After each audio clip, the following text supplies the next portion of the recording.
And that's going to lead us into the topic everybody wants to talk about. I do the morning show here in Austin, Texas, and have for a long, long time. It's all about quarterbacks. We've already gotten the Malik's better than Quinn conversation going. Malik is going to push Quinn, and that's a good thing.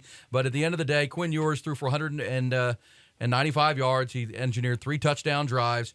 There were times where the footwork wasn't perfect. There were times where, maybe some of the old habits creep in. But you did see a player who seemed to be in full control of the offense, Mike.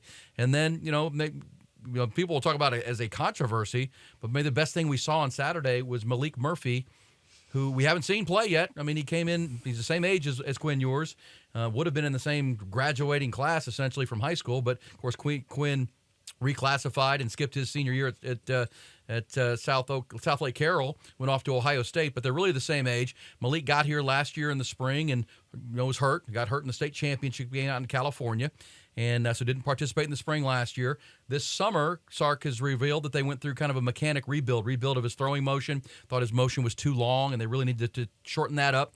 So we got to see him for the first time. End of the day, we saw 2 really good quarterbacks because Malik ended up 9 of 14 and made some plays. When we talk about the quarterbacks, give me your overall impressions of what you saw from those 2, and certainly we'll talk about the Arch Manning conversation because that's more of a national conversation here in Austin, and here locally I think we realize he's behind these other guys. But what'd you make from the quarterback play on Saturday? Quinn did everything he needed to do. He looked in control of the offense. He made some good throws. He didn't make a lot of mistakes. That's what you wanted from him, right?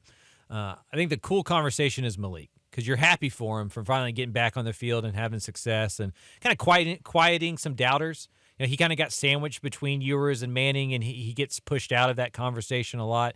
We assume he doesn't have much to say about it, and clearly he does.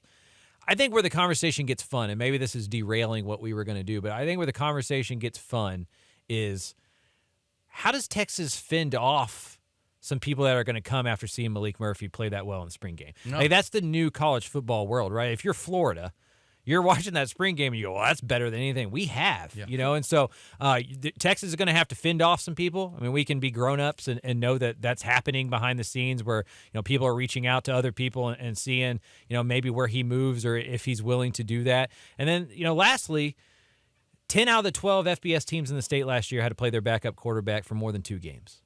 That's just the reality of football now. You're probably not going. The ones that didn't were Houston and UTSA. Yeah. If you're going to play Power 5 football, you're going to get beat up. Like, there's going to be some injuries, and so you need a good backup quarterback to do what Texas wants to do next year, and that's compete for conference championship and maybe even a national one.